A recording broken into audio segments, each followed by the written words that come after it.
Hi, everybody. It's Susan again, and this time we're going to have a look at the Aries solar eclipse at the very last degree of Aries. It's a really interesting energy because there's a very strong impulse for something new and very inspired and very almost off the cuff that seems to be coming up here. Of course, based on something we already understood back in the 21st of March new moon that was at the very beginning of Aries. But yet there's also this kind of holding back because just the day after we have this eclipse, we've got Mercury going retrograde in Taurus, and that's going to happen from the 21st of April all the way through till the 15th of May. So just before Jupiter enters in the sign of Taurus, Mercury itself is going to be stationing direct once again. So the Mercury will already be very slow at the time of this Aries eclipse. It's not ruling the eclipse, so it's not as significant as if it were the ruler, but still, it's going to perhaps have a second guessing the new starts that we're looking forward to. It's a very interesting combination. And then we have at the same time Pluto squaring this eclipse. So today what I'm presenting is just a really general introduction for the meaning of the eclipse, and then all of the 12 signs. That's going to apply, of course, to the ascendant sign particularly strongly, and then the sun and the moon, of course, by whole sign houses. I can't do it any other way because I don't know where they're going to appear in the houses that you're using if you're using a quadrant house system. And in a separate video, I'm going to look at what this means globally. Now, those are going to be two very different feelings, and the individual person, how you are engaging in your life, you have much more leeway, much more choice as to how things show up. You have a very clear sense of what's coming up, what you can react to. Aries is also reacting to things as well, sometimes overreacting to things, but the initiating energy in your life is already going to be probably very clear to you over the last month. Whereas when we look at global events, geopolitical events, the collective is much, much more subject to karma, much more subject to challenges and things going towards a much more heavy interpretation. So we can't really use the same interpretation for both. Luckily, for an individual and in terms of this particular energy, we can see a lot of positive things. Definitely changes on the agenda, something very different coming along, particularly with that Pluto squaring the new moon at this eclipse. Now, I want to just point out for those of you who are deeper into astrology that the degree points do not line up here. So a new moon is an exact conjunction of the moon with the sun at the exact same degree. I'm looking at the eclipse. So that's a different thing because an eclipse peak is going to be different to the new or full moon that it's actually working through. So bear that in mind. The eclipse chart is not the same thing as the new moon chart or the full moon chart at an eclipse. That will be only a few minutes off, sometimes hours off. But nonetheless, it's not the same chart. I'm using this eclipse chart. And so for those eagle-eyed ones amongst you, this is why there's no alignment in the degrees. Of course, in the full degree, 29 degrees is where we're finding it, closer to 30 in terms of the sun, closer to 29 in terms of the moon. But nonetheless, this is the degree point of the eclipse. We'll call it 29 of Aries, so the last degree of Aries.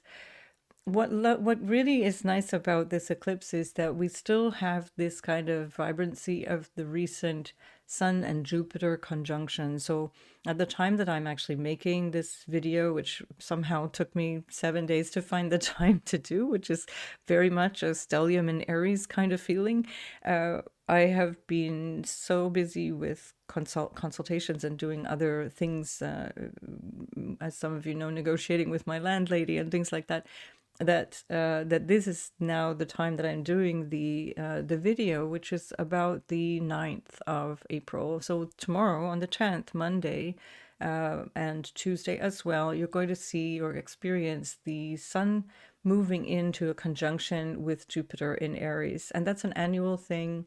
Very, very positive energy. It happened exactly at 21 degrees and change of Aries. So Jupiter has moved on, the Sun has moved on, because now we're talking about the 20th of April. So we're a little bit ahead of the time. I would have wanted to give you more heads up because I know without exception that with eclipses, there's always an energy that builds a couple of weeks, if not a few weeks before, and of course that lingers after the eclipse. And some of you have even told me either in consultation or in written messages that you're already really experiencing this eclipse. For some of you, it's going to be quite intense. It's going to be a really big shift in the area of life that you find. This energy, of course, Aries is ruled by Mars. And so we have to always factor in what's happening with Mars. We're going to look at that individually as well. But in this particular case, although this Aries energy is very strong, very positive, very pioneering, dynamic, all the usual Aries words, we have a Mars that's not, it's a bit sluggish. Let's face it, Mars doesn't like being in Cancer. It doesn't really get to achieve very much because Cancer tends to be a bit avoidant as an energy. It's a little bit more sidesteppy compared to where Mars is exalted, which is Capricorn in the opposite sign. And so Capricorn, of course, is about achievement. It's about being goals oriented, and that's all the stuff that Mars loves. And so Mars is considered to be in its fall in Cancer. And all that really means is that it's giving us less than it could in terms of clarity, in terms of our action. We might doubt what we're doing. We might feel resentful potentially around what we're doing or what we might have to do to reorient ourselves. There can be conflicts at home or conflicts in terms of our emotional sensitivities around this time. What's very interesting to know, although it's not close at all by degree, but Mars and the moon are in a mutual reception. And so this is also significant, and it's something that mollifies to a certain degree the intensity of this Mars, which is a little bit snivelly, let's face it. It's not going to give us the best of itself. And so the mutual reception that we find here is connecting that moon and Mars even more strongly. And so that square, which is not an exact square, but it's by sign square, is going to add to the tension and the desire for change, the desire for something to be different, to show up very differently. And of course, as we go sign by sign, you'll see which houses that applies to, which areas of life. So the Mars actually is a bit more strongly squaring Chiron. That's something it's been doing for the last few days, building up to this eclipse. Mars squaring Chiron is an opportunity to really understand where there has been perhaps some emotional pressure, a need for healing around that. Of course, Chiron in Aries is ongoing since the spring of 2018, and that's 5 years now. My goodness, almost exactly 5 years that Chiron has been there. Still only halfway through, and with that square to Mars, it's really in this energy of trying to understand where we need to take action for our emotional healing, where we need to take action in terms of repairing any fragile sense of self or self-esteem. There's a really interesting thing about Aries. It's not always very self-aware.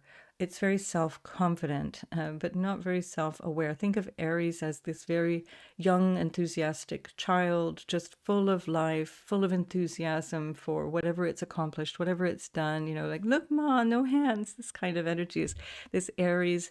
And that's really what we need in life often. We need that kind of spontaneity, that kind of pioneering, adventurous spirit. But there are also times when we also really need to slow down and become more self-aware. And I suspect that this Mars in Cancer, either through discomfort or through our own discomfort potentially through a clash with another person or with some kind of sense of what's been going on in terms of our nurturance and our childhood potentially even now within family, for example, that's going to teach us something about why we hold ourselves back. Daniel Goldman, who wrote a brilliant book about emotional intelligence, I've forgotten the name about it, but it's like decades old now. He basically supplanted the IQ idea, the idea that you need to be really super bright, with the EQ idea. The emotional intelligence becomes very important. And amongst that understanding, the emotional intelligence is a self-awareness, being self-aware. And what he said was that self-awareness is really the single biggest predictor of effective leadership.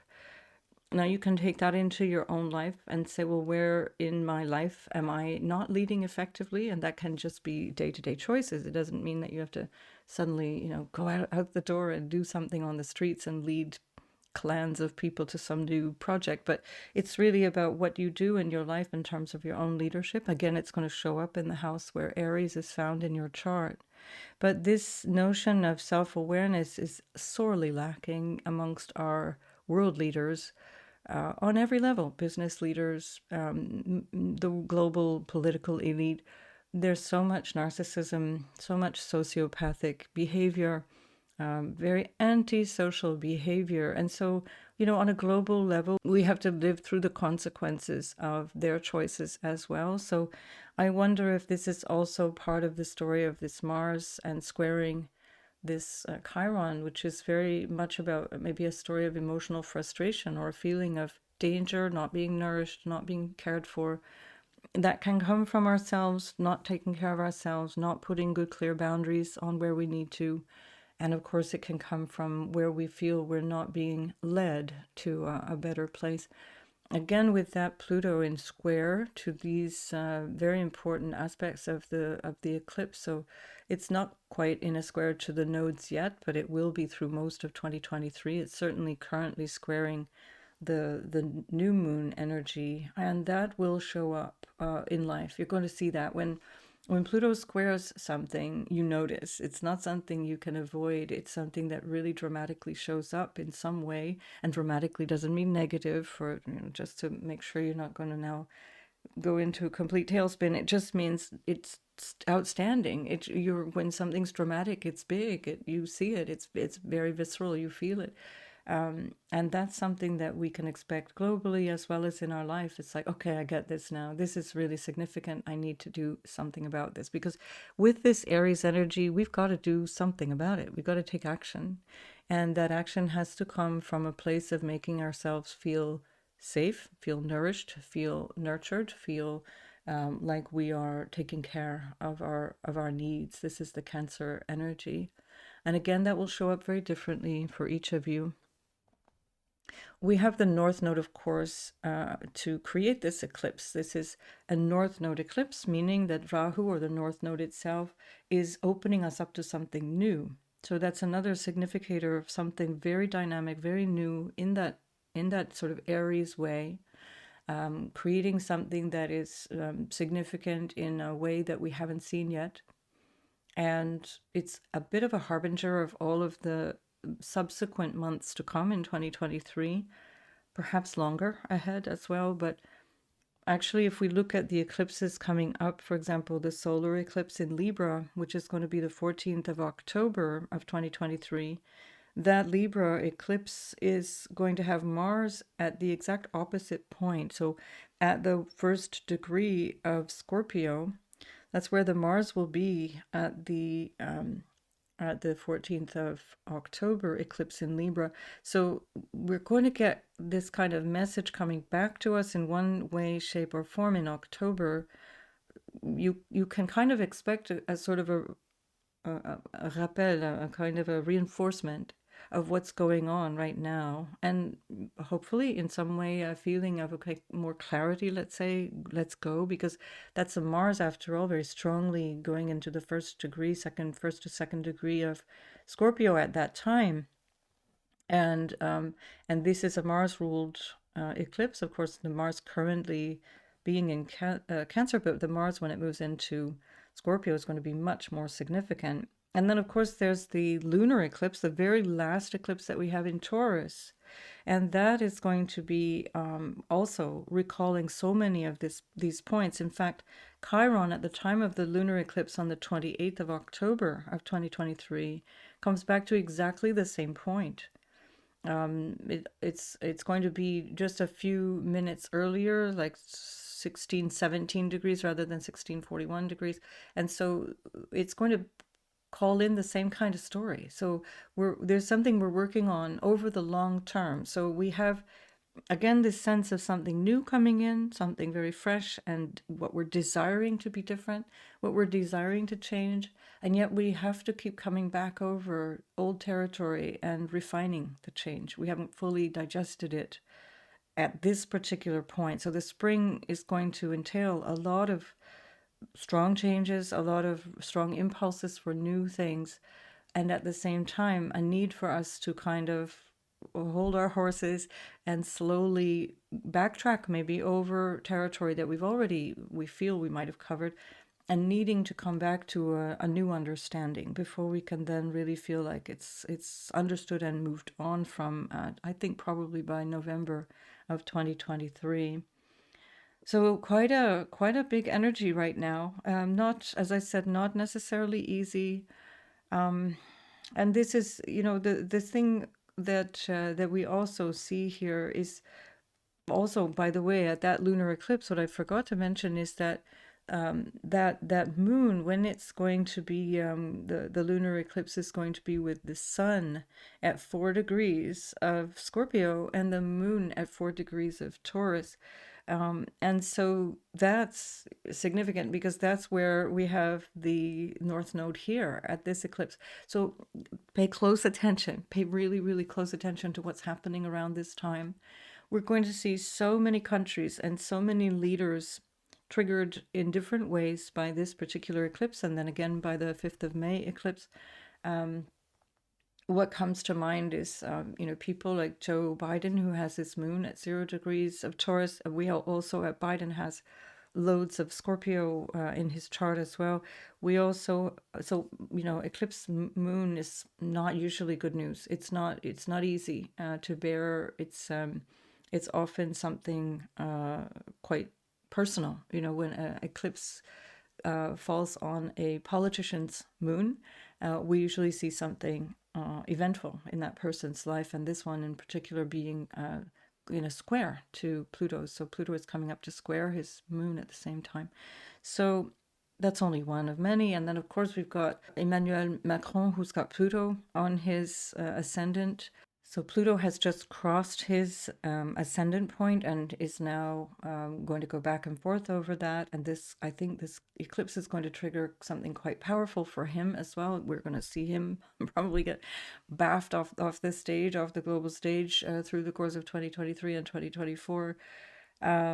And we see that in so many charts. I can't go through all of them, but of course then the global charts, the very important countries, there's so many really sensitive points at this time. I mean, again, and just another one to come up with is Charles of England, of Great Britain, the coronation coming up on I think it's the 6th of May in London. And he's got also this very highly triggered chart. So already right now I think he's recovering. He's not been doing well. He seems to have circulatory problems that have kept him resting before he comes to his coronation. So there's something here as well. Harry, you may have seen the video I did about Prince Harry and the way that his chart is lit up similar to his father and his grandfather's chart. And so lots and lots of things going on in quite significant ways. Pope Francis is also going to be affected by this. I will cover that more in the mundane video that I do. I don't want to cover it all here because it just ends up being days long. And I know some of you don't like it. So those of you who are not interested in this political thing, just don't watch. It's okay. Just don't watch. You can watch this one. I will stay away from the politics here. And then click on the other one if you want to, and then don't click on it if you don't want me to talk about politics, because that's what it's you can't talk about geopolitics without talking about politics. That's the way that goes. I want to point out also that this eclipse is going to demand a personal effort. So of course we're looking at Aries, and the ruler of Aries is Mars. So we're not going to sit around here. If you wait and you want something to happen to you, which may be the case because Mars is in Cancer and it's kind of like, oh, I'll just see what happens. Then things will be a lot more uncomfortable. So this is a dynamic energy for which you are responsible to take action towards the goals that you have. The Mars is all about goals. It's all about achievement. What do we need to do? What can we strive for to move forward? And so this requires of you that you take action. And it's something new because, of course, we're talking about not only a new moon, but a north node eclipse. It's something we're doing differently. It's something that is showing up very differently. And of course, with Pluto squaring that, it's a kind of a don't look back energy. Pluto squaring the nodes is like, okay, you got to make a choice now between the past and the future. And if you go back to the past, you know what you're going to get. You weren't happy there, remember? So we have to really be conscious about the actions that we take here. In many ways, it's a kind of an awakening moment. It's like a, wake up. This is it now. We've had the first wake up at the very beginning of Aries, when 21st of May, we had the initial new moon in Aries in the tropical zodiac. Now we're having the second new moon in Aries. This is on the anaretic degree as well, which is significant. The first one was on the world point, also very significant. And that is something where we already got this very strong impulse for, wow, everything really needs to change in a very big way. This is not the time for shying away and deciding that you won't take action, because not taking action really pulls you into a victim energy. This is the downside of this Mars in Cancer, where there's a feeling of petulance or a feeling of kind of passive aggressiveness, like it's not my fault. I didn't do this. Why do I need to fix it? And say, no, you got to take action. Sorry, this is the way we adult. This is what needs to be done. Saturn is very closely sextiling the North Node, and it's trining the South Node. So this is another indicator that there's something here that we want to establish with a new idea around what is important. Saturn in Pisces is creating a new framework for our beliefs, for our spiritual understanding of the world, for our sense of what is possible through imagination as well. So be creative. It's something new that you're doing here. It's not the same old, same old. We also have at the North Node point, we've got it in Taurus. It's been there since the beginning of January and of 2022. So this is coming towards the end now of Taurus, and it's ruled by Venus in Gemini. And so this is a very chipper and very happy Venus. Venus is often in Gemini, very creative, very insightful in terms of new possibilities, very optimistic as well.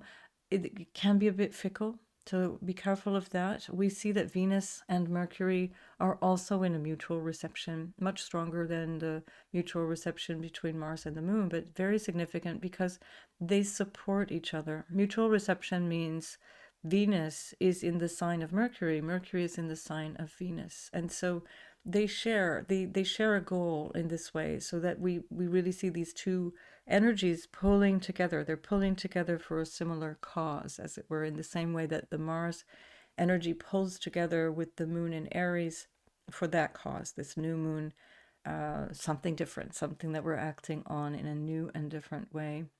I think I did mention, but I'll just briefly touch on it again just to be sure. The Mercury retrograde begins just the day after, and so Mercury is very, very slow at this time.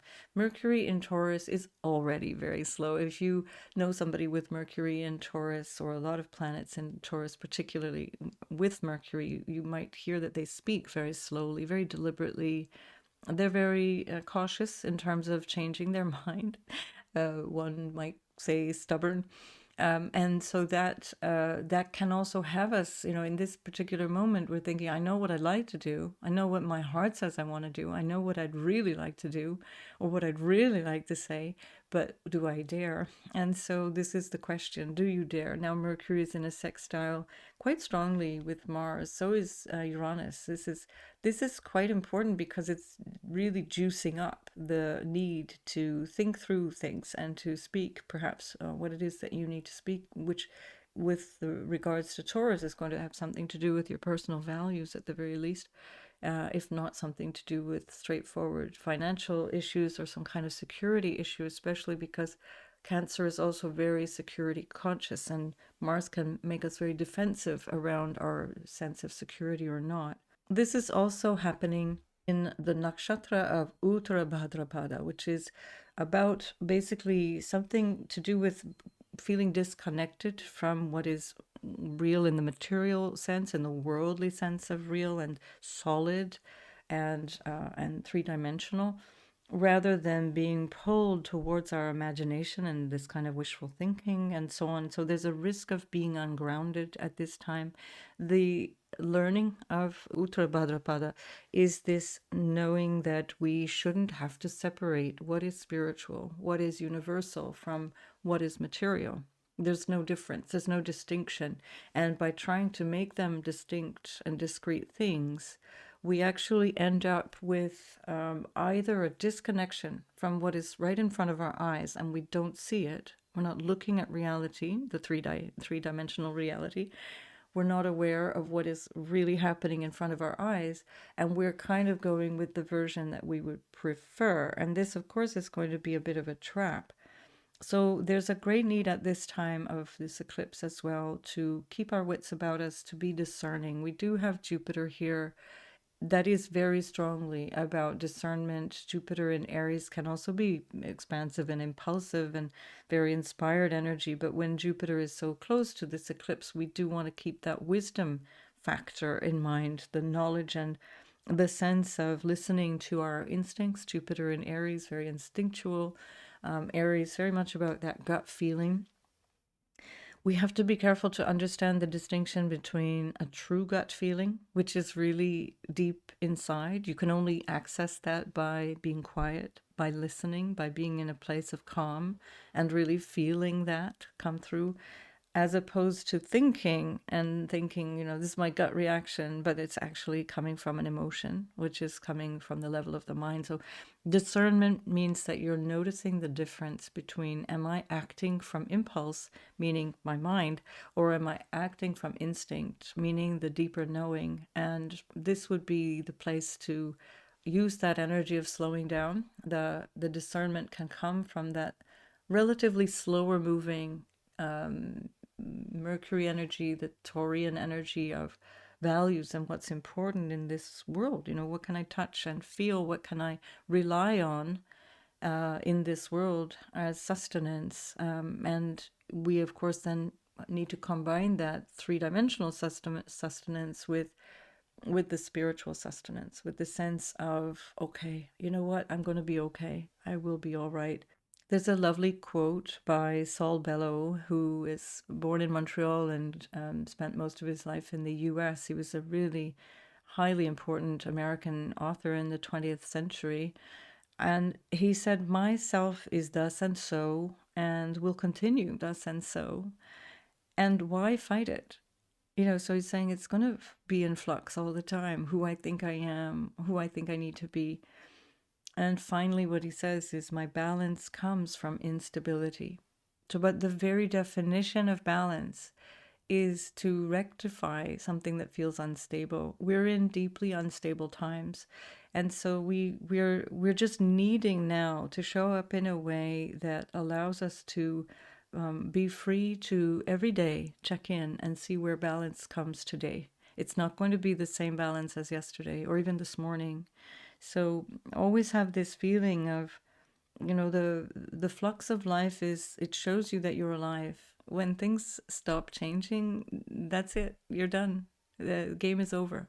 So appreciate the change and recognize that change only happens because it's the nature of all things to change. All material things change. So the only stability that we can genuinely rely on is that inner knowing. It's that inner wisdom, the guidance that we can get from spiritualizing life in a way that says, however much things are fluctuating around us, I can stay in the eye of the storm and stay calm. So yeah, keep this in mind. And I didn't even mention it. I don't want to go too deeply into the outer planets because we'll be here all day long. But, Mercury and Uranus being so close together, it's not going to conjunct Uranus fully. So it is in an orb of conjunction, but it's not exactly conjunct until its second pass around after the second half of May, when it finally moves through direct again. And so this is also about letting yourself change your mind. Let yourself be open to new insights and be ready to change your mind about things that maybe previously you were quite certain about or you felt certain about. And being open to what is happening today allows you the freedom of action today. So if you're always thinking in terms of what I want to see as opposed to what is real, if we come back to the Uttarabhadra Pada Nakshatra, then this feeling of, I want this to be true, and therefore I'm going to wish it there. This is the kind of problem, let's call it fatal flaw of the law of attraction, which is done often incorrectly in such a way that we just are sitting there wishing and dreaming, as opposed to really seeing the situation and then taking action incrementally with a fresh attitude of openness and inspiration and gut level instinct, genuine gut level instinct that allows us to make the right choices as we go forward. So however this is going to show up for you, keep this in mind, that your life is better because of change. So be open to change. Even sometimes the most catastrophic things will open the door to something that is so vastly better, because we tend to cling on to the thing that is known. Like we have this expression, the devil you know compared to the devil you don't know.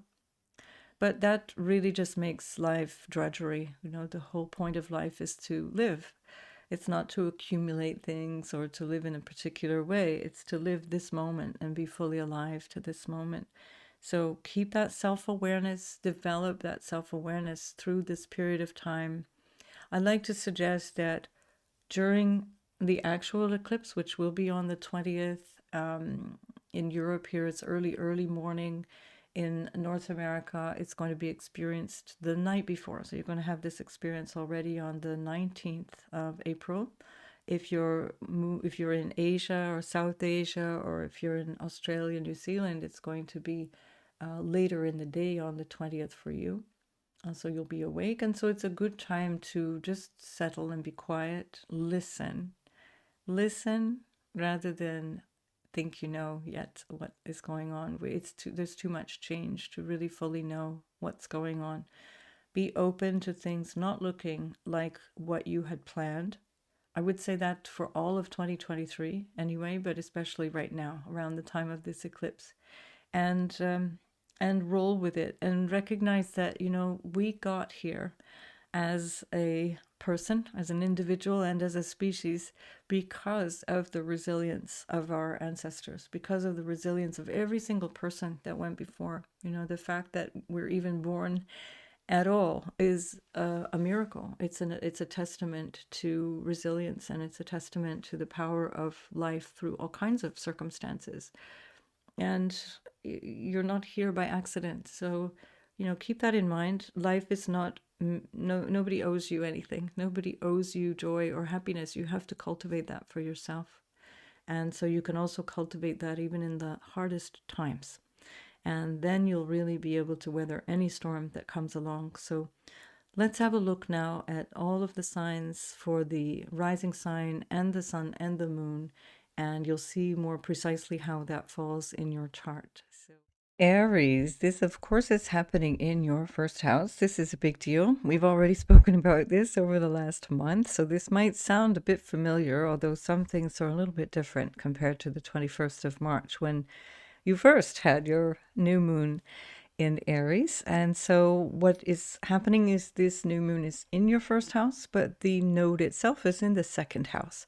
And so there's this overlap here between self and your values and this desire for something very new to come in.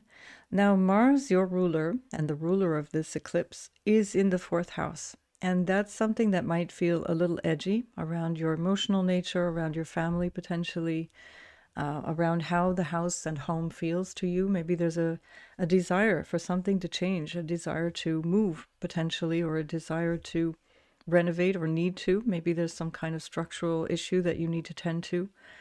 There can be some issue that is about property in general. There might be some kind of disruption around property.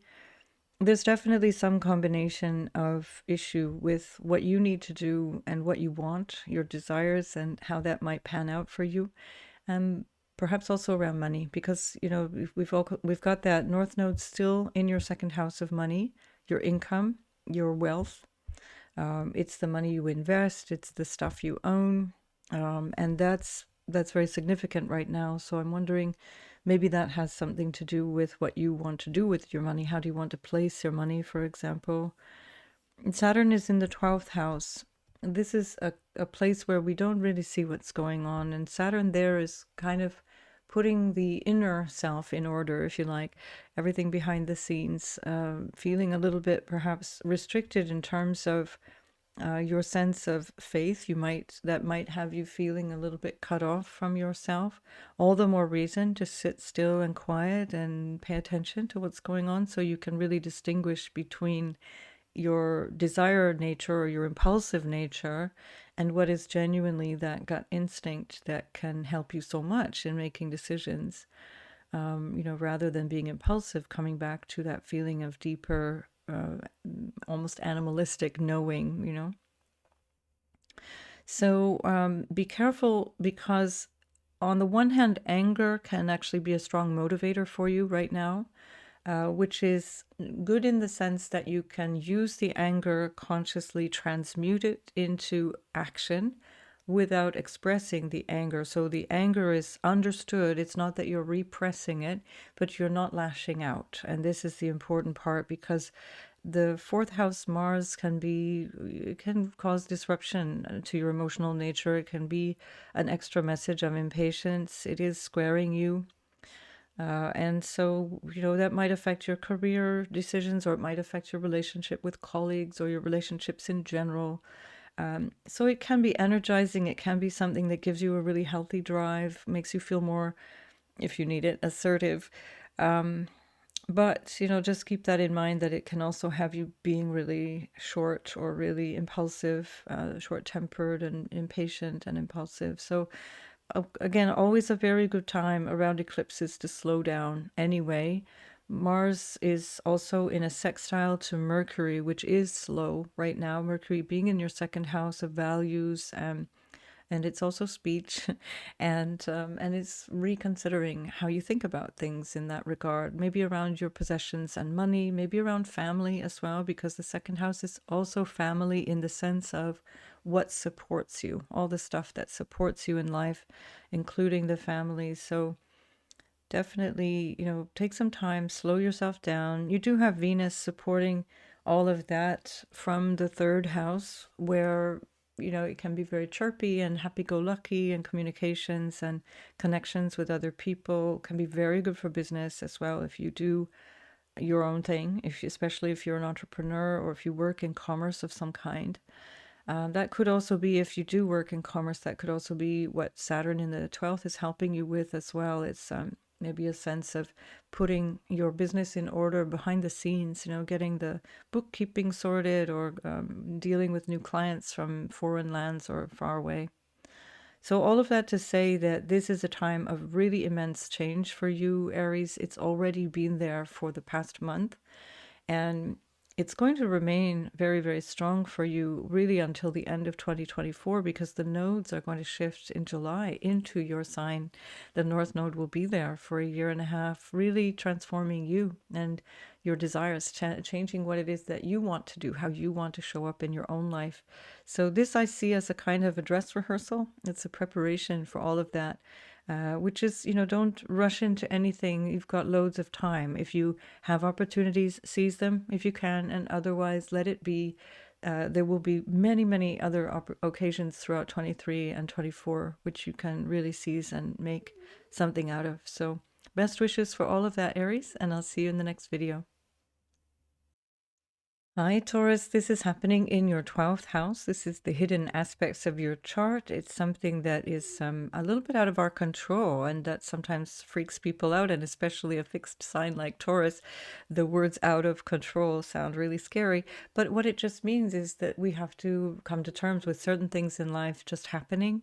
They aren't necessarily our doing. We didn't directly manifest this, or we didn't directly have an influence on it, and yet we have to deal with it. And so there can be something here that arises in your life that can be just simply an awareness of your unconscious patterns.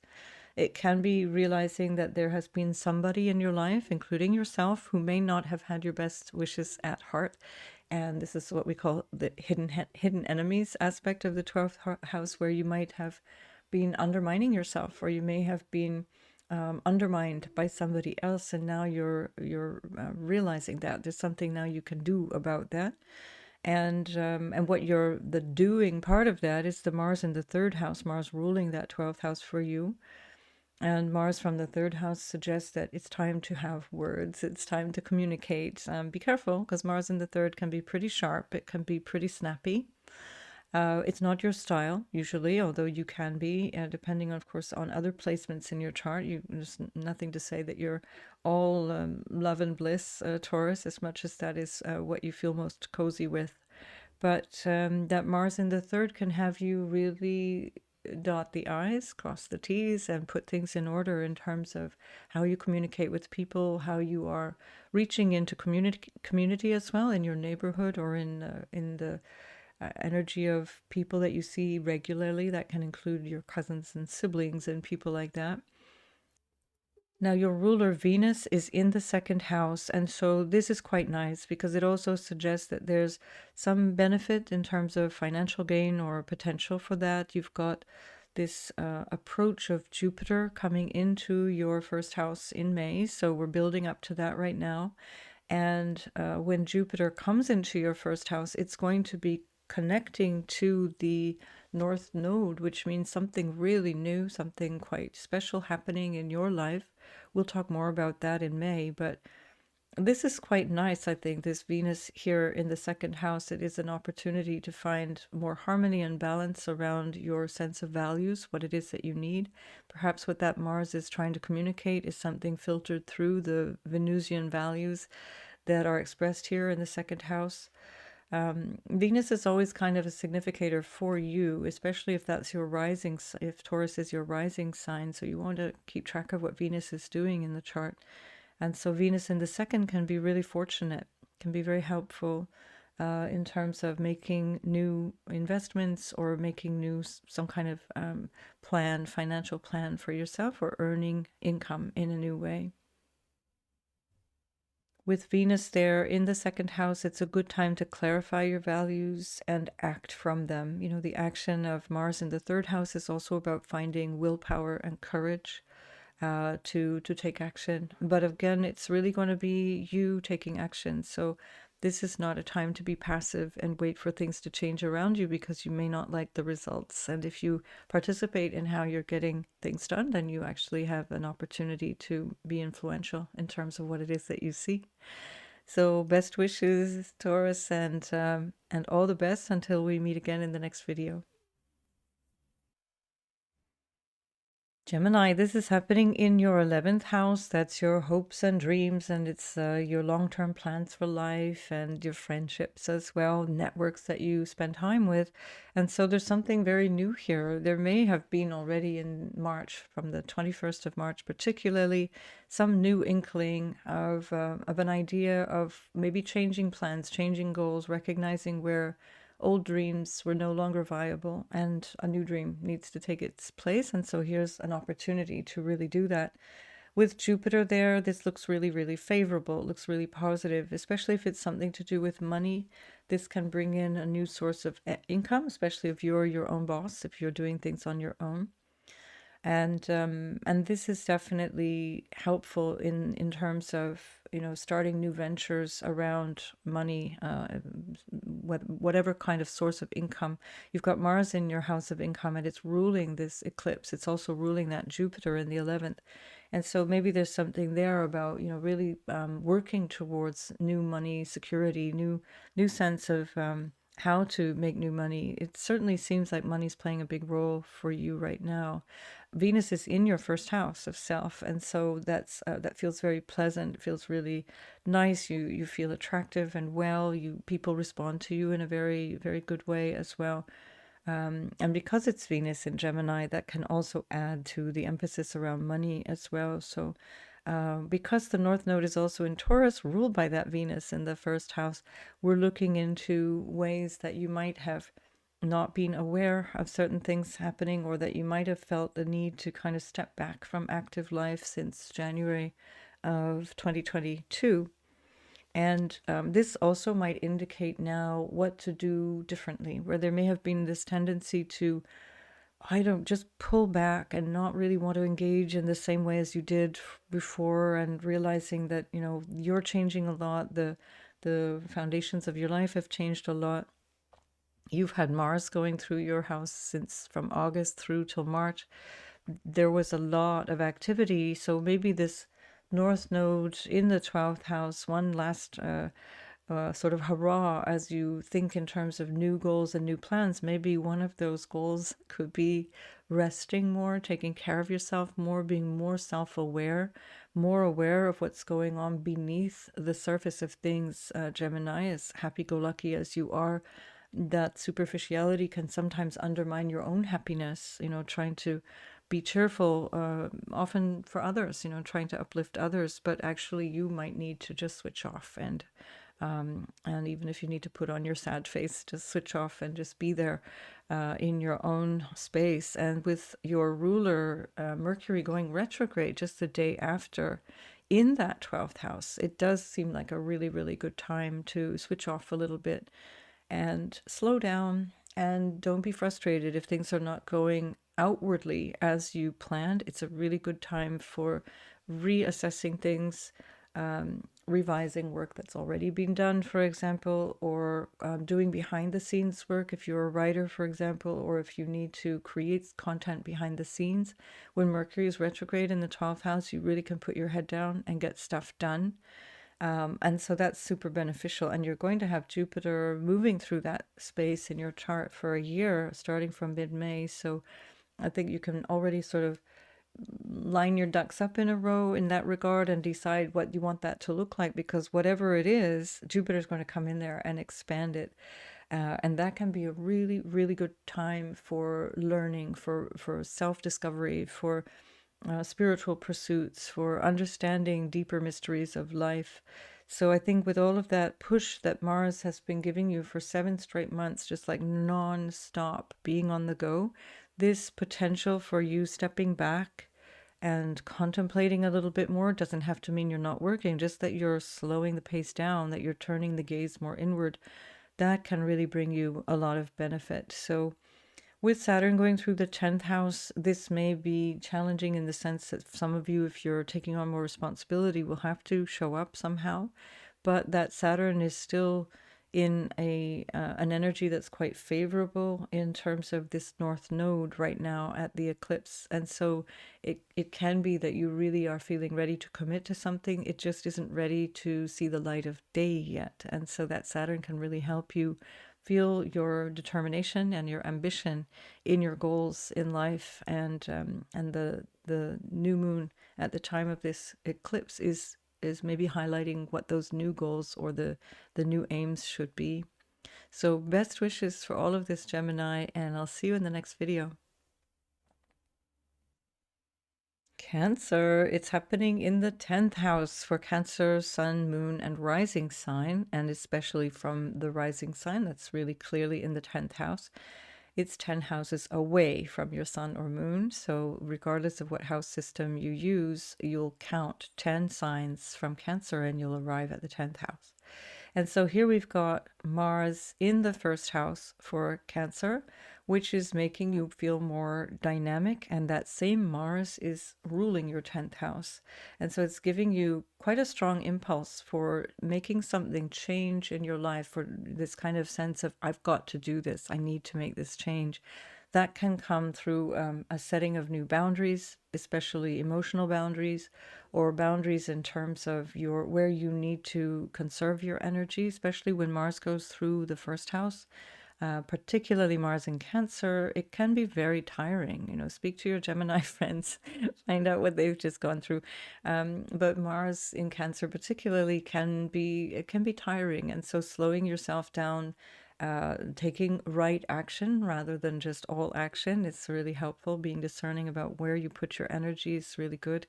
And starting to reflect from the 21st of March already, what was it that was already new in terms of my ambition, in terms of my career, my status potentially as well. What did I want to do? How did I want that to show up differently in my life? Now we have this second new moon at the very end of the sign of Aries. And so there's quite a lot of thought that's been going into this place in the last lunar month. And and so there seems to be quite a lot of inspiration as well with Jupiter there as well. Lots of support for career, lots of support for changing your role in society, showing up in a way that's much more visible potentially. And at the very least, it's much more constructive when Jupiter is there in the 10th house. And so you also have, of course, your ruler, the moon, involved. She can't help but be involved in some lunar events like the eclipses. And so, of course, the sun and the moon are in a tight conjunction and close to the north node. So there's something very new coming in here. Sun moon conjunct the north node can be a whole new inspiration for you because the north node itself is in your 11th house of hopes and wishes and dreams. So not only are we getting that ambition and the drive and the desire for something to show up differently in the outer aspects of life, but we're also getting this new energy for change in the house of friends and hopes and dreams for the future. It's also an income house as well. So the north node being there, especially ruled by Venus, it can show how you're making money, how that's showing up for you. Venus is in the 12th house.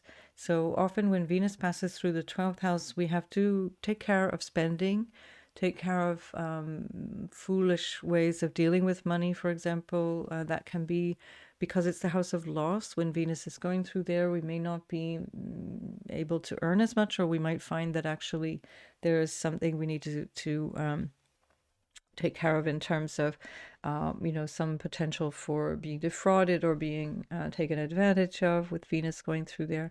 Given that Venus is ruling all of these planets in Taurus, including the Mercury that is stationing retrograde at this time, there's a lot of issues of money going on right now. This can also be that there's, with the Venus in the 12th house, a whole new way of earning money through a broader international crowd. So Venus in the 12th represents, the 12th house in general represents foreign people, foreign land. So it could be 11th house, which involves broadcasting, internet, expanding your horizons, expanding your income through Venus in the 12th can be through new connections and relationships with other people from far, far away from you. This message is even more reinforced because Saturn is in the 9th house now. So reestablishing things at a distance, far, far away, and also in terms of your sense of life purpose. So quite a lot going on, and it looks like it's very, very constructive new starts in terms of where you want to be in career, how you want to show up socially, in as an influencer, let's say, or as a force for some force for good, let's say, in society, and at the very, very least, showing up in terms of what you yourself dream of in life. So I wish you all the best, Cancer, and we will see each other in the next video.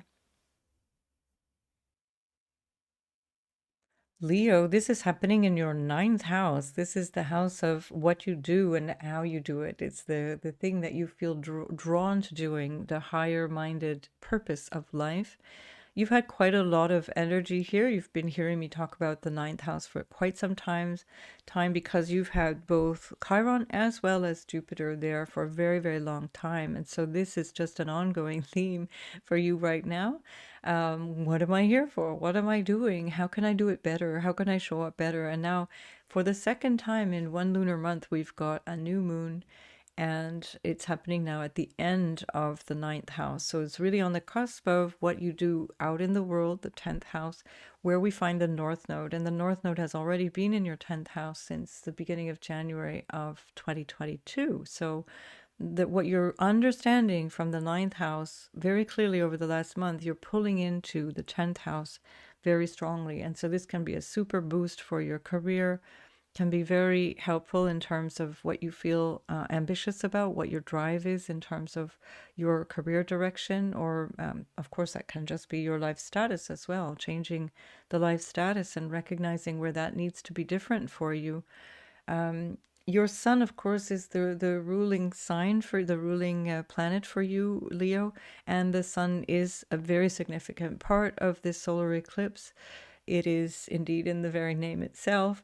And so it's really important for you what's going on in the 10th house. You always want to track your sun because that is your ruler. And wherever the sun is moving, it's kind of like saying you're showing up there. Now, what happens with Rahu or the north node on the sun is that there's a period of actually being eclipsed. There's a period of not feeling completely there, completely seen. And so this can be a temporary sense of being overshadowed.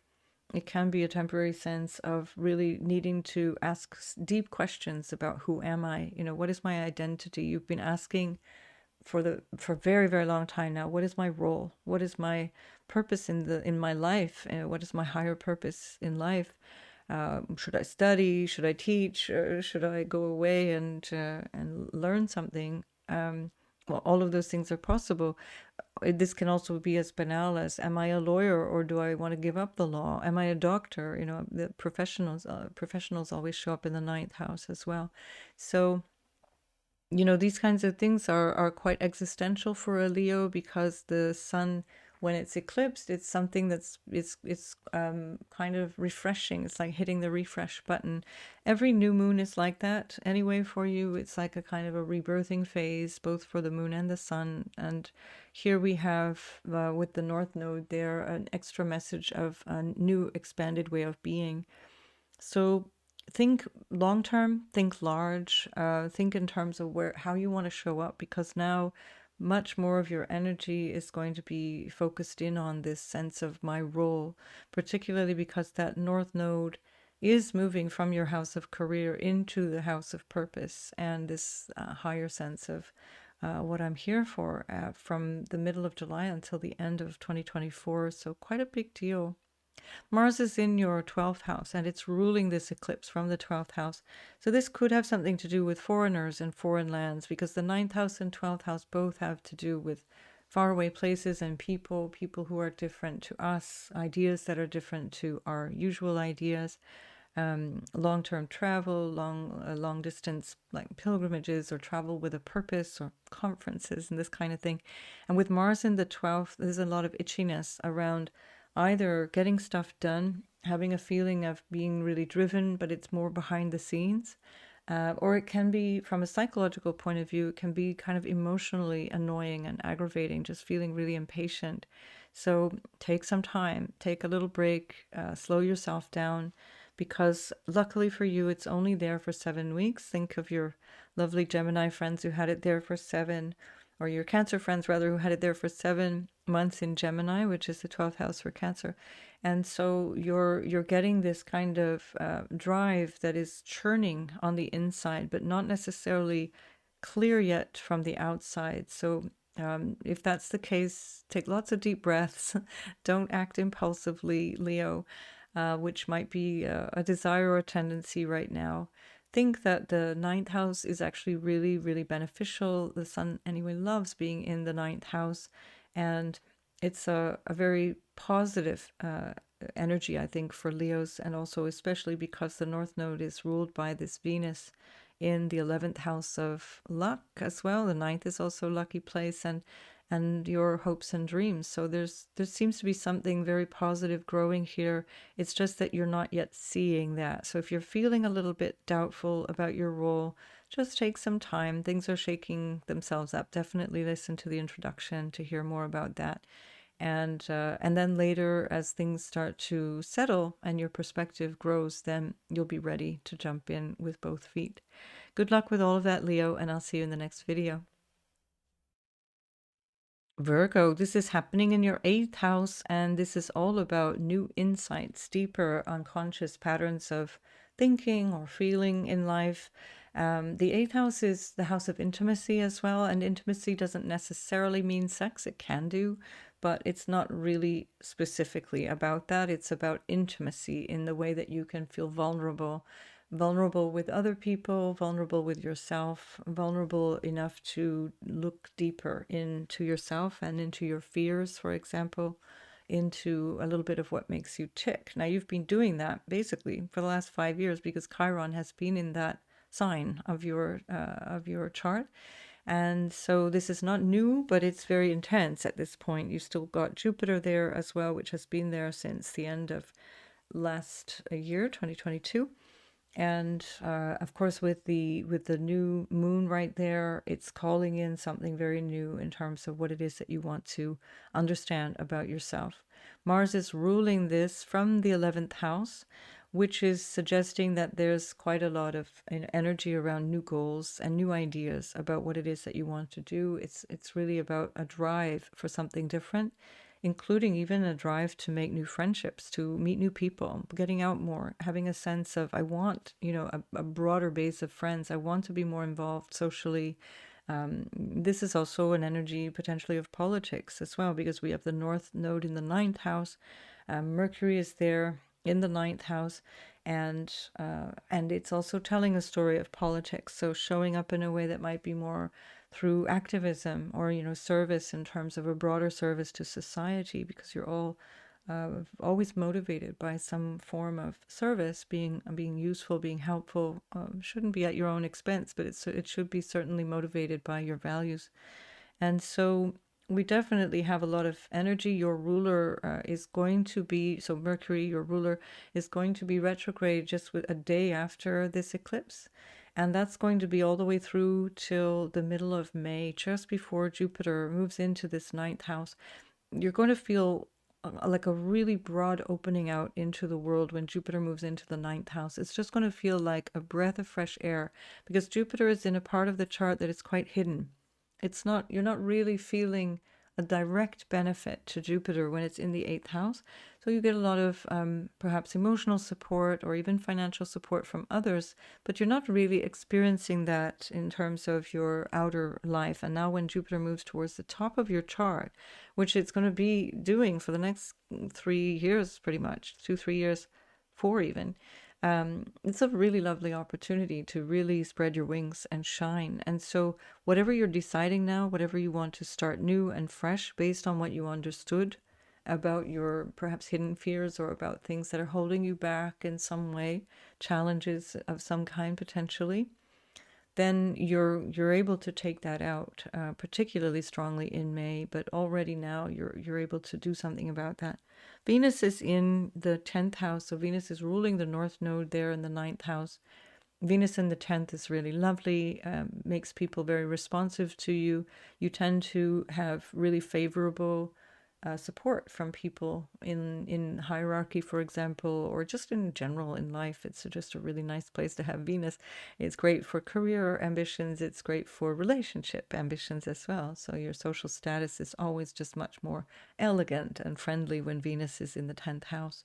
So I wish you all the best here, Virgo. It looks like a really nice shift for you, a shift away from something that may have felt a little bit cloistered, a little bit kind of claustrophobic even at times. And now you're moving into a completely different energy as the spring springs. So I'll see you in the next video, Virgo. Libra, this is happening in your 7th house of commitments and partnerships of all kinds, really important people in your life, your peer group. It can be clients as well. It can be, the important other that's sitting across the table from you. This can also be a recognition of where you are letting go of some aspect of yourself. The 7th house is where we have to merge with another person. It's where we drop our sense of self-importance. And so maybe there's something new here coming for you to understand about how you are in relationship. This will have been already very, very strong for you, not just because of the first new moon that you had here as of the 21st of March, but also because Jupiter has been there since the end of last year. And Chiron has been there in the 7th house since the spring, since the end of April of 2018. So this is a long-standing transformation, and maybe you're just now getting some real insight, something really new and different coming in that allows you to start things afresh, feel different in terms of relationships with new goals, new aspirations. If this is about marriage or business partnerships, that kind of long committed relationship, then Mars in the 10th can be something of both a dynamic aspect. It can bring you a lot of dynamism in that regard, but it can also potentially be a bit challenging because there can be perhaps a tendency to be in conflict with those people, whether that be your boss or, you know, the people that you're trying to work with towards a higher goal, towards an ambition, a career goal, for example. There can be some friction there.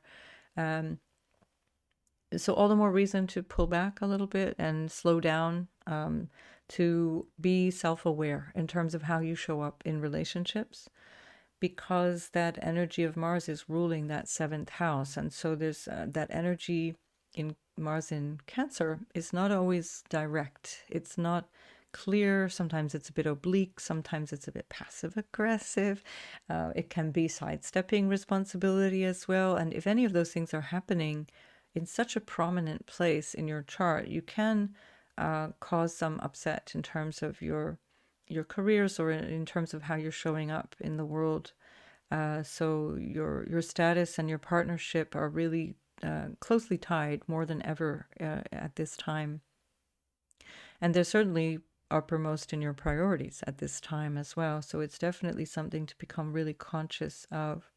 So you're getting a lot of development in the areas of your sense of purpose, or maybe a sense of just renewed optimism with Venus in your 9th house, giving you, that's your ruler, so giving you a new boost in terms of what it is that you want to expand into, how you see life. It might be about, you know, how you understand a new vision for life, a new philosophy, a new sense of direction. That is a global thing. It's not like a short-term goal. That's the 3rd house. This is more like, what am I here for kind of energy. And somehow you feel more invigorated. You feel more inspired in that way at this moment. And so enjoy that energy, because while Venus is setting you up for a new understanding there, in terms of what it is that you want going forward and how you want to show up going forward, when she moves into the 10th house, this is actually going to be a really helpful place. You know, when you have your ruler in the 10th house, you get lots of benefits from other people. You tend to get something that really stands out as a highlight in terms of your career or in your relationship or in terms of your ambitions. So it'll be a really great spring for you. I'll speak more about that in the next video. But nonetheless, you do also have Mercury in retrograde. It'll be retrograding the day after this eclipse. And so it's already slow at the time of the eclipse, and then it's stationing retrograde the day after on the 21st.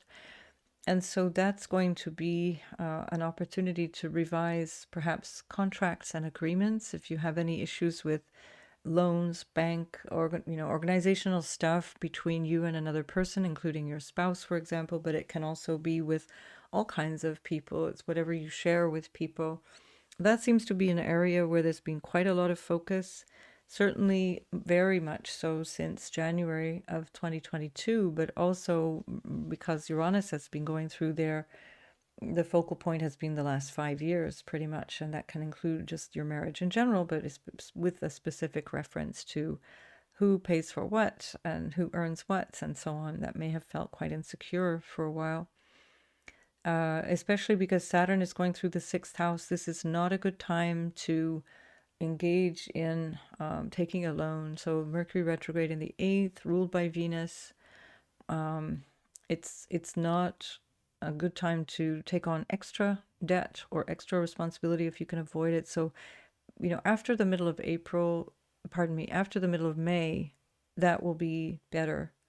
But Saturn going through the 6th can cause more than your fair share of headaches in that regard. So just don't add more at this time. But it can also help you organize all of that. So Saturn can really be helpful in terms of reorganizing debt or reorganizing mortgages, that usual stuff, the everyday stuff. So that looks like it could be something shaping up in a really long-term helpful way for you. And keep in mind that Saturn does very well for Libra. It's actually really helpful for Libra. So good luck with all of that, Libra, and I'll see you in the next video. Scorpio, this is happening in your sixth house, and that's the drudgery, everyday stuff. Nobody likes the sixth house, but it's actually the thing that keeps us ticking. It's the thing that keeps everything going, even if it feels like it's a little bit ungrateful. It's the sort of Cinderella house of the zodiac. But nonetheless, there's something new here. And so maybe you're understanding where you can be inspired by others, because the North Node is in your house of others. It's in the house of partnerships and all important relationships, new, perhaps even business partners, for example, or new contracts with clients, for example. So there's something here that has you a bit uplifted. It feels dynamic. It feels optimistic, because the Mars that rules you is also ruling this eclipse, and that's in the ninth house, which is very lucky. It's very optimistic in the sense of a feeling of can do, a feeling of new horizons, a sense of going into a new dynamism around how you want to see the world, how you want to show up in the world, perhaps also with regards to actual traveling, a desire to travel, a desire to go away, or if you have to go away for business, you'll be quite enthusiastic about that, quite motivated for that.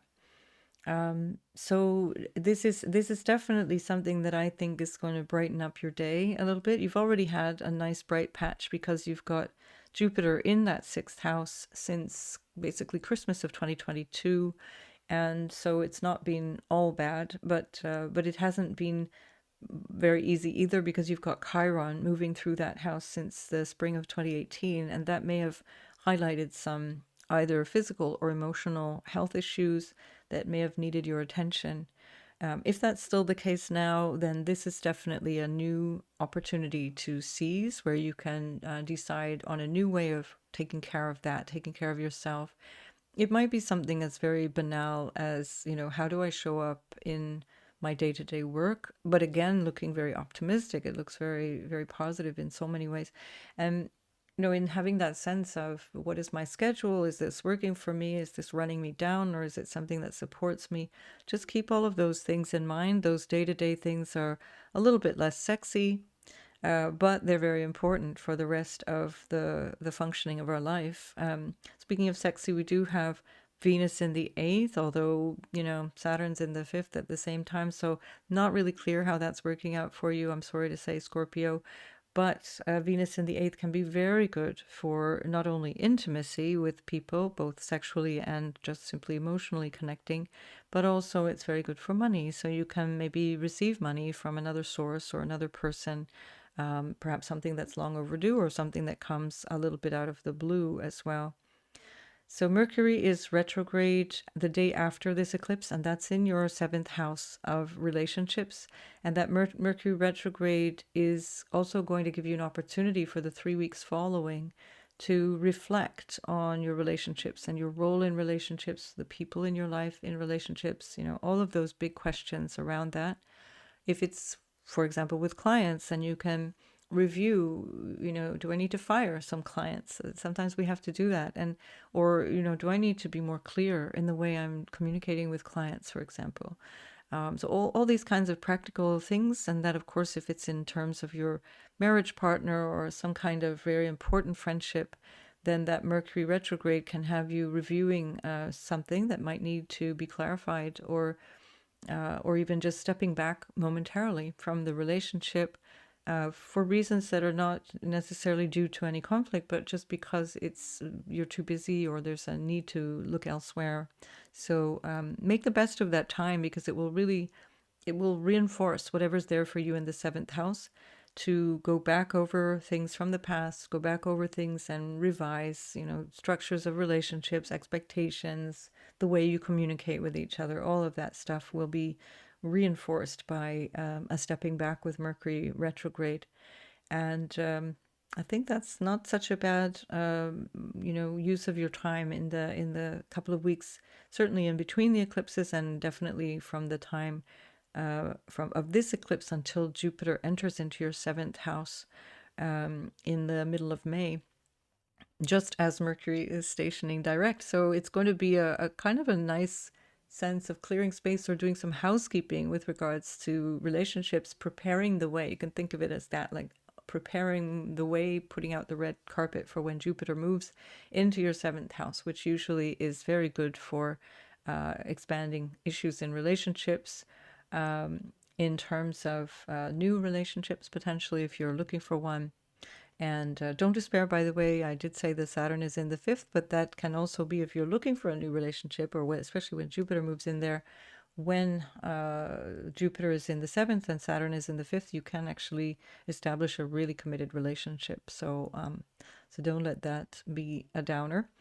So I think that's pretty much it for you, Scorpio. Definitely make the most of this new opportunity, whatever is there in your daily life. Don't think that these things are secondary. They're actually really, really important to our well-being. The day-to-day, stuff of life is actually the stuff of life. So good luck with all of that, Scorpio, and I look forward to seeing you in the next video. Sagittarius, this is happening in your 5th house, which is quite nice. And that's along with your own ruler, Jupiter. So it's a very lucky house, the 5th house. It's a really nice place to have a new moon. You get twice a new moon in your 5th house. I think most of the other signs are pretty jealous about that. So on the 21st of March, you already had one.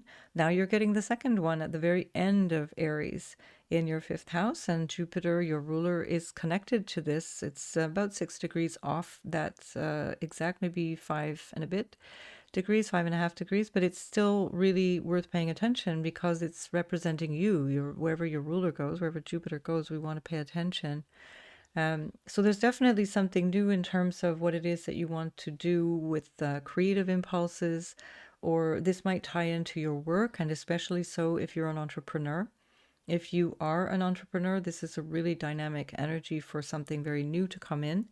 It's the 6th house of entrepreneurship for you is ruled by Venus, and Venus is in your house of partnership right now in Gemini in the 7th house. And so that's really supportive if you're looking for positive developments, whether that be for employees or colleagues at work, or contractual stuff. With Venus going into the 7th at the same time as this eclipse, it's really or rather Venus is already in the 7th at the same time as this eclipse. It's a really good time to smooth over any rough edges, if there are any. Now, we've got a retrograde coming up with Mercury just the day after this eclipse. And so because Mercury is retrograding, it wouldn't be a great time to start something brand new. If something's already on the cooker and you're ready to deal with it, ready to let it go, then no problem. But just keep in mind that basically from the 21st of April until the 15th of May, Mercury will be retrograde, which is a better time to reorganize and to go over, like your bookkeeping, for example, 6th house stuff, like how do I organize my time, maybe examining my schedule, examining my diet, even examining how I live my life, or how I work, the actual workplace or the conditions of my work. Maybe that really needs to be reconsidered. If there is a work project ongoing, then this is going to be also a really good time for you to get stuff done. You'll catch mistakes, you'll be able to edit, you'll be able to go over things in a way that is really productive for you in the long run. And then, of course, the 5th house is also children, and so there might be something showing up in your life that is new around children. Now, whether that's because you've decided you want children, for example, or maybe you decide you don't want children. Often with the Mars-ruled 5th house, people are quite happy not to have children, or they're just not really interested in some way. It depends on your natal chart. It doesn't apply to all Sagittarius rising, but it wouldn't be surprising. But that might be also, if you do have children, it might be something in your child's life that is new, that they're starting out something new, or there's a new phase, or there's something new going on in their experience. Of course, that's creative energy, and so you might be more stimulated or more drawn to expressing yourself in a new way as well. This can be just quite simply, how do I express myself, especially with Pluto going into the 3rd house. That's really powerfully about how I speak to others, how I communicate. This quest for truth is Pluto in the 3rd house. It's this really deep understanding of what is true, and how we communicate with a real power. So this could all be tied to how you're expressing yourself in that way too. Mars, of course, is ruling this, and it's in your 8th house, which is quite a hidden part of the chart. It's an aspect of your life where there can be issues around intimacy or shared resources, money, inheritances, taxes, and so on. With Mars going through there, there might just be some things that really need to be settled. It can be that there's conflict within the family around how we divide up grandma's stuff, or those kinds of things. It can be like that. But it can also be that there might be a need to reset things with clients or with your important, partners, because the eighth house is the result of the seventh house engagement. So whatever you do in the seventh house is seen in the eighth house. And so that can also be client income, for example. So there may be a need to reorganize that, or to deal with issues around payment from people who owe you money, for example. Maybe you're the one that owes money and they're after you. So either way, there seems to be a very busy day-to-day experience around this time. Make it work for you. Make this a big picture change. Make this not just like the little tweaks that we're used to doing, but really make this a big picture change. Ask yourself, what fundamentally do I need to make myself happy? That's what Saturn is asking you in the fourth house. And then how can that transpose itself into my everyday life? So best wishes with all of this, Sagittarius, and I'll see you in the next video. Capricorn, this is happening in the fourth house. It's home and family and your household. It's property and all the things that really ground us. It keeps us solid. And so with Aries on the fourth house, Mars is ruling that from the seventh house. So maybe there's some issues that are coming up that require some negotiation around business partnerships or with your spouse, your significant other. And Mars in the seventh can have you really dynamic around relationship, but it can also be potential clashes with people. There can be people who come to you who have issues around, frustration or anger that needs to be dealt with. But the truth is that often that is a reflection of what we're already carrying. It's not usually just rocking up and suddenly randomly angry people come into our lives. We tend to resonate in some way with that. And Capricorn, here's the secret to reveal, which is that Aries in your fourth house is ruled by Mars. And so your unconscious psychological nature, your sense of happiness and so on is often a little bit grouchy. And so that Mars ruled fourth house can have you being a little bit, fed up with people. And so be careful if this is something showing up in terms of business partnerships or around the home. Take some time for yourself, step back and retreat a little bit.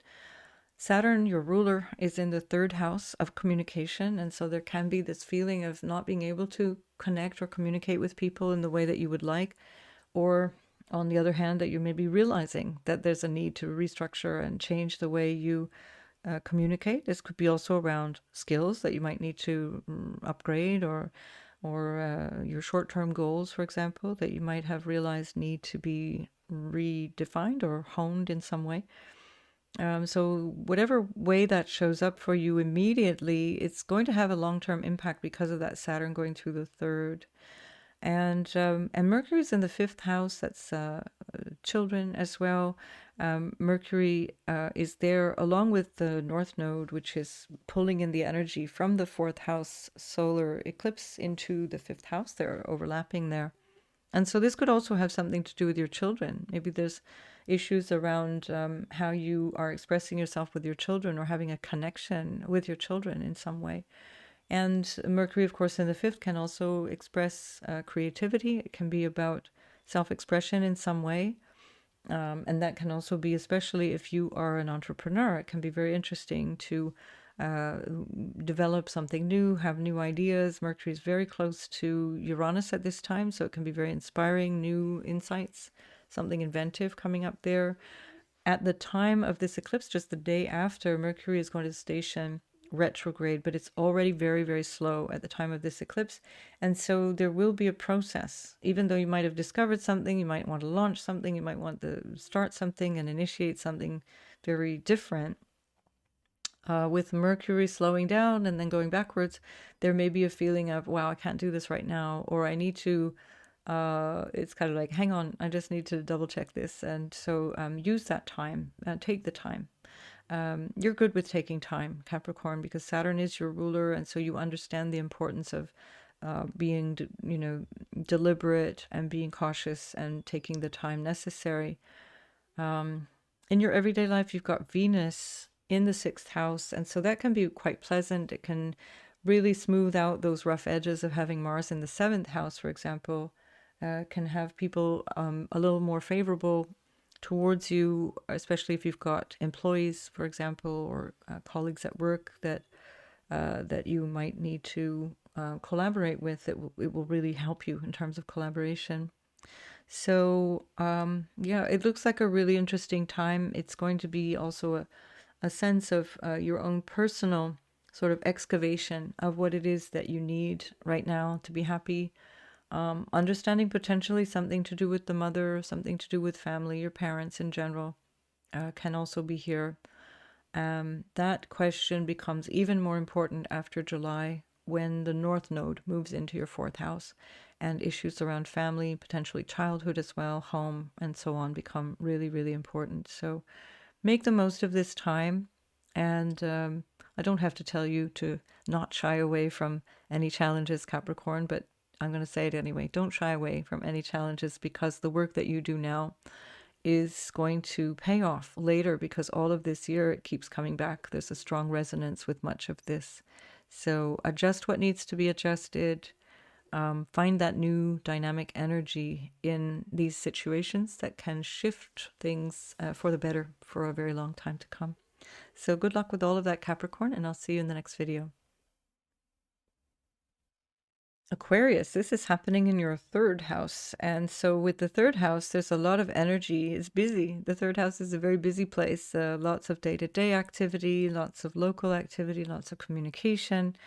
And this is a place that you've already been very busy in, because Jupiter has been there for you since basically the end of last year, and also briefly in the early spring and summer. And so this is not a new energy or a new focus for you, but there's a new sort of incitement to change. There's a new instigation in that area. Something has to give, something has to change.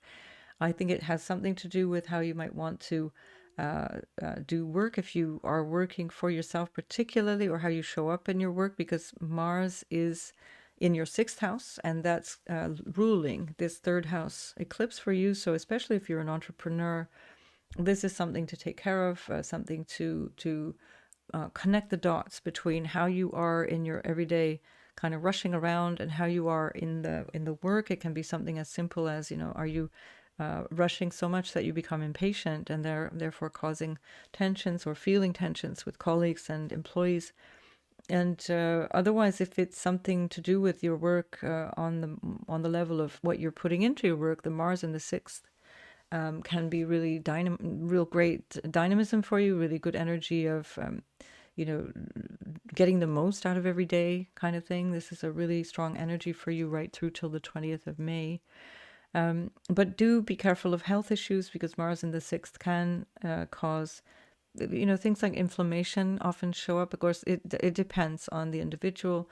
But in the sign of Cancer, for example, it can be issues to do with emotional imbalance as well, feeling a little bit overwhelmed, feeling a little bit disconnected from emotions, not comfortable at this particular moment. And with that in mind, you've been having, since the spring of 2018, you've had Uranus going through that fourth house, which is also very emotional. And so kind of churning things up in a way that is a little bit difficult to predict. And now Uranus and Mercury are almost conjunct. They won't conjunct completely until Mercury goes direct again, as Mercury is stationing retrograde just the day after this eclipse. And so with the Mercury slow, really slow, and then eventually stopping the day after the eclipse, it's a good opportunity for the next 3 weeks to allow yourself some time to slow down, contemplate how you feel, contemplate what it is that you need to feel happy, keeping in mind that the North Node is an integral part of this new moon eclipse. So the new moon is at the end of your third house, the North Node at the beginning of the fourth. And this becomes even more important because that node will move into your third house from mid-July for a year and a half until the end of 2024. And then Jupiter itself is going to move from the third into the fourth. And so this particular flavor will change a little bit, but the message is going to be similar. So there's going to be something about how you show up in your everyday life, how you communicate with others, how you do your work environment, especially if you are an entrepreneur, commercial person of any kind. If you're an artist, same thing, by the way. It's the same thing in terms of what it might be that looks different in terms of your artistry, your skills. Do you need to learn some new skills, or do you need to maybe flaunt your skills a little bit more? All of that is on the table, depends on your unique situation. But this becomes a very important part of your chart for a very long time. Your ruler Saturn is in the second house. This can have you at times feeling a little bit low on your self-esteem, feeling like you're not doing the right thing, or you don't know what you're doing. Is it going to be good? Am I good? Just bear in mind that Saturn going through the second house actually ends up being a source of great strength, because you start to realize you are being thrown back on your own resources in every sense of the word. And so with that Saturn going through the second, it can actually be incredibly empowering, incredibly dynamic for even earning money, because you become serious about your money, for example. You become serious about your self-esteem and your self-worth. You start to show up, you do the work, and people start to take notice. And so it's a nice feedback loop, and that's your ruler. So very important to keep that in mind. So all of those things can be overlapping, or maybe there's just one area of life that's standing out very strongly for you. The Venus in the fifth house is deeply creative energy. It's very good for love affairs, for just love in general, just feeling all loved up. Great for self-expression. And again, if you're an artist of any kind, that's really lovely to have Venus in the fifth house. So I think that's it, Aquarius. Enjoy all of this process of change and new understanding, and I'll see you in the next video. Pisces, this eclipse is happening in your second house. That's quite nice, because there seems to be quite a lot of energy around money, around what it is that you need in terms of feeling supported financially, of course, but also through your networks or the people around you, who's got your back, as it were. That's also the second house, and this can be really good in terms of reestablishing what you've got, your stuff. Maybe this is one way that can look, is that you realize, okay, I've got to clear out some things, or I need to, on the contrary, bring in something new. With a new moon, it's this paradox of both clearing and inviting in new things almost simultaneously. So the one door opens, the other door closes, and so something is almost happening simultaneously around this time.